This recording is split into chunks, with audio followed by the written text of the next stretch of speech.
Hi guys, today I'll be reviewing the film Drowning Dry.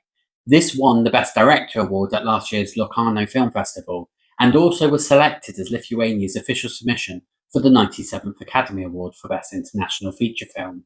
The film centres about the decision of two sisters who bring their husbands and children for a weekend away in the family holiday home. There are multiple events that test these family bonds, and the film explores the lasting impact on blood and marital ties. In this video, I'm going to review the film and look at Lithuanian cinema at the Oscars, including how well it did in the Oscar process. So let's roll and review that film. If you're new to my channel, my name is Paul, and I review the best of world cinema, and I follow the race for Best International Feature Film, Oscar, from countries selecting their submission to the final winner. Drowning Dry gives the impression it's going to be a slice of Dardenne Brothers social realism. However, about 30 minutes in, we get the sense that something is not right. While it does maintain a naturalistic tone, there are interesting uses of different cinema types throughout the film, whether it's the use of social anxiety, as you would find in a Michael Haneke film, or how the concept of time changes things, as you would find in Run Lola Run.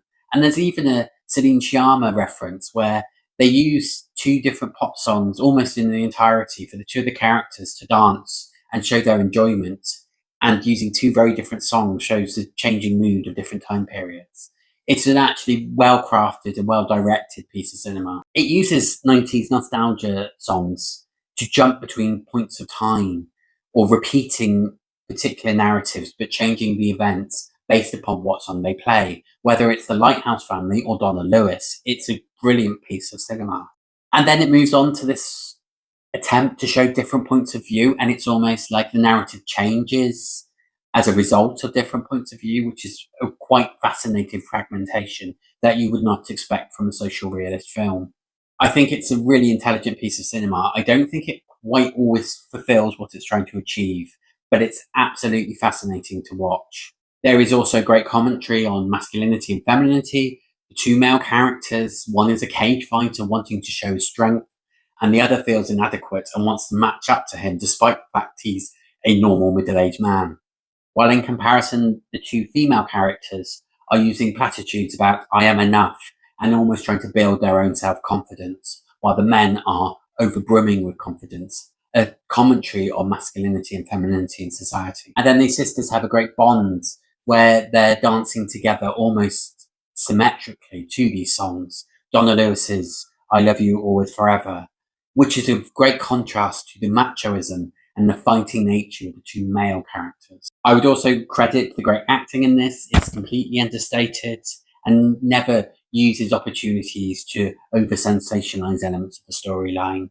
It's a very measured and understated performance from all the main characters, even the children, which usually I'm very skeptical about child performances, but these are some of the best. As I said, this was Lithuania's official submission for the Academy Awards. However, it was not nominated for Best International Feature Film.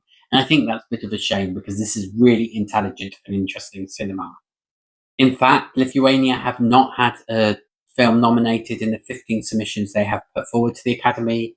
However, I'm starting to see a trend of really high quality, perhaps not huge titles, but high quality independent art house cinema. So Drowning Dry, I would include this, but last year was also The Exceptional Slow, which would have been in my top 5, which was about asexuality, and it was a fascinating film as well. So there's a sense Lithuania are continuously producing these small budget independent films of high quality. So I'm hoping one day soon they submit a film that gets noticed by the Academy of Voters. Despite its brilliance, it does have some slight flaws in terms of its narrative storytelling, and it doesn't always work, but it really does try to hit high, and I really want to applaud it for that. I will therefore give Drowning Dry 3.5 stars.